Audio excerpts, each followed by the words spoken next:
Hello दोस्तों, आप सभी का स्वागत है आपके अपने यूट्यूब चैनल स्टडी लैब 2.6 में। तो दोस्तों, आज की इस वीडियो में हम लोग लाइट यानी रिफ्लेक्शन एंड रिफ्रैक्शन चैप्टर के कुछ अति महत्वपूर्ण ऑब्जेक्टिव क्वेश्चंस को सॉल्व करूंगा, जो कि बोर्ड एग्ज़ाम के लिए बहुत हेल्पफुल होने वाला है। तो फ्रेंड्स, अगर आप भी बोर्ड एग्ज़ाम की तैयारी करते हैं तो इस वीडियो को शिद्दत के साथ शुरू से अंत तक ज़रूर देखिए। अगर आप बोर्ड एग्ज़ाम की तैयारी करते हैं तो हमारे चैनल को सब्सक्राइब करके बेल आइकन को प्रेस कर दिए, ताकि जब भी वीडियो अपलोड करूं तो आप तक नोटिफिकेशन सबसे पहले पहुंचे। तो चलिए फ्रेंड्स, आज का ये क्वेश्चन शुरू करता हूं। तो पहला क्वेश्चन आपके स्क्रीन पे लगा हुआ है। देखिए, पहला क्वेश्चन है, गोलीय दर्पण की फोकस दूरी उसकी वक्रता त्रिज्या की होती है। देखिए, गोलीय दर्पण है, गोलीय दर्पण का एक भाग है। मतलब इसे कोई भी दर्पण बना लेते हैं, ठीक है। मान लीजिए अवतल दर्पण बना लिए, तो इसका जो होता है, इस सेंटर होता है, ये केंद्र हो गया। तो कह रहा है गोलीय दर्पण की वक्रता त्रिज्या जो है, ये फोकस दूरी की क्या होती है, फोकस दूरी उसकी वक्रता त्रिज्या की होती है। तो फोकस दूरी वक्रता त्रिज्या की आधी होती है। तो इसका राइट आंसर क्या जाएगा, ऑप्शन ए। जो कह रहा गोलीय दर्पण की फोकस दूरी उसकी वक्रता त्रिज्या की होती है, ऑप्शन ए जाएगा क्या, राइट आंसर, आधी होती है। तो चलिए अब नेक्स्ट क्वेश्चन को देख ही लेते हैं। नेक्स्ट क्वेश्चन है, सोलर कुकर में व्यवहार किया जाता है किस लेंस किस दर्पण की भांति। तो ऑप्शन ए में दिया अवतल दर्पण, ऑप्शन बी दिया उत्तल दर्पण, ऑप्शन सी समतल दर्पण और ऑप्शन डी परवलयिक दर्पण। तो फ्रेंड्स, इसका क्या राइट आंसर जाएगा, उसे हमें लगाना है। तो सोलर कुकर में अवतल दर्पण की भांति कार्य करता है। तो चलिए अब नेक्स्ट क्वेश्चन को देख ही लेते हैं। नेक्स्ट क्वेश्चन है, हजामत बनाने के लिए व्यवहार किया जाना चाहिए। ऑप्शन ए में दिया उत्तल दर्पण, ऑप्शन बी में अवतल और ऑप्शन डी में दिया समतल, सॉरी सी में यहाँ मिसप्रिंट है, और डी में दिया उत्तल और अवतल दोनों प्रकार के दर्पणों को। तो फ्रेंड्स, हमें जो हजामती दर्पण बनाने के लिए हमें किस दर्पण का प्रयोग करना चाहिए, दाढ़ी वगैरह ऐसे हजामत के लिए तो हमें अवतल दर्पण का प्रयोग करना चाहिए। तो फ्रेंड्स, चलिए अब नेक्स्ट क्वेश्चन को देख ही लेते हैं। नेक्स्ट क्वेश्चन है, मोटर चालक के सामने दर्पण यानी साइड मिरर लगा होता है।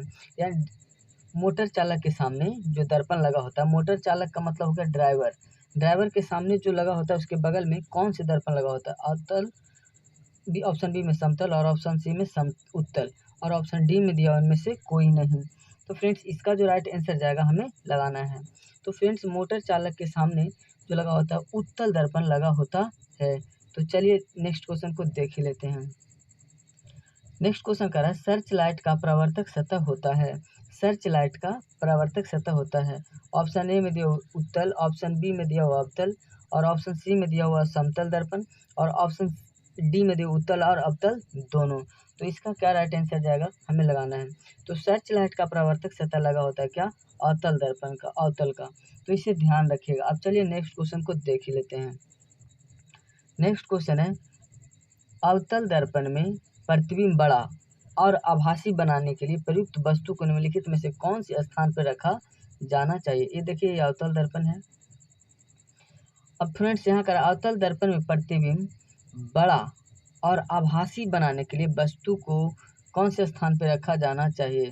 तो फ्रेंड्स, इसका जो राइट आंसर जाएगा कहाँ, फोकस के अंदर, यानी ये फोकस इसके अंदर रखा जाना चाहिए, तभी बड़ा बनेगा और आभासी बनेगा। तो चलिए फ्रेंड्स, अब नेक्स्ट क्वेश्चन को देख ही लेते हैं। क्वेश्चन ध्यान रखिएगा, ये सब क्वेश्चन एग्जाम में आ सकते हैं या आएंगे। अब अगला क्वेश्चन है, दाढ़ी बनाने के लिए उपयुक्त गोलीय दर्पण में सीधा प्रतिबिंब प्राप्त करने के लिए चेहरे को रखना चाहिए। ऑप्शन ए दर्पण के वक्रता केंद्र पर, ऑप्शन बी दर्पण के वक्रता केंद्र के बाहर, ऑप्शन सी में दिया दर्पण के वक्रता केंद्र और मुख्य फोकस के बीच और ऑप्शन डी में दिया हुआ दर्पण के मुख्य फोकस और ध्रुव के बीच। तो फ्रेंड्स, इसका जो राइट आंसर जाएगा इसे हमें लगाना है। तो देखिए फ्रेंड्स, दाढ़ी बनाने के लिए उपयुक्त गोलीय दर्पण में सीधा प्रतिबिंब प्राप्त करने के लिए चेहरे को रखा जाना चाहिए। तो इसका राइट ऑप्शन आंसर होगा जो डी, दर्पण के मुख्य फोकस और ध्रुव के बीच। दर्पण के मुख्य फोकस और ध्रुव के बीच एक दर्पण है। जिन वस्तुओं से स्वयं प्रकाश उत्सर्जित होते हैं उन्हें कहते हैं।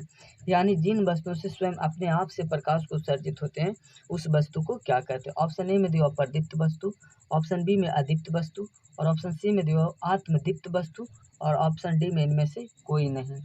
तो फ्रेंड्स इसमें जो होगा आत्मदीप्त वस्तु, इसका राइट आंसर क्या जाएगा, आत्मदीप्त वस्तु इसका सही जवाब हो जाएगा। तो चलिए अब नेक्स्ट क्वेश्चन को देख ही लेते हैं। नेक्स्ट क्वेश्चन है, प्रकाश की किरणें गमन करती है।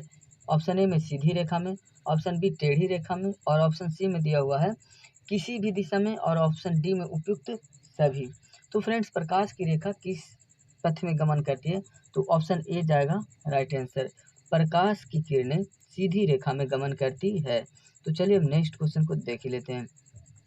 नेक्स्ट क्वेश्चन में समतल दर्पण में कह रहा है, समतल दर्पण में ऑप्शन ए में दिया आपतन कोण परावर्तन कोण के बराबर नहीं होता है, ऑप्शन बी में दिया हुआ है आपतन कोण परावर्तन कोण के बराबर होता है, और ऑप्शन सी में दिया हुआ है आपतन कोण परावर्तन कोण से बड़ा होता है, और ऑप्शन डी में दिया हुआ आपतन कोण परावर्तन कोण से छोटा होता है। तो फ्रेंड्स इसका जो राइट आंसर जाएगा ऑप्शन बी, आपतन कोण परावर्तन कोण से क्या, परावर्तन कोण के क्या होता है, बराबर होता है। तो चलिए अब नेक्स्ट क्वेश्चन को देख ही लेते हैं। नेक्स्ट क्वेश्चन है, प्रकाश की तरंग उदाहरण है, प्रकाश तरंग उदाहरण है। ऑप्शन ए ध्वनि तरंग का, ऑप्शन बी विद्युत चुंबकीय तरंग का, ऑप्शन सी में दिया परावैगनी तरंग का, और ऑप्शन डी में दिया पराश्रव्य तरंग का। तो चलिए फ्रेंड्स इसका जो राइट आंसर होगा हमें लगाना है। प्रकाश तरंग एक विद्युत चुंबकीय तरंग का उदाहरण है। कौन सी तरंग का, तो विद्युत चुंबकीय तरंग का उदाहरण है। ऑप्शन बी इसका राइट आंसर हो जाएगा।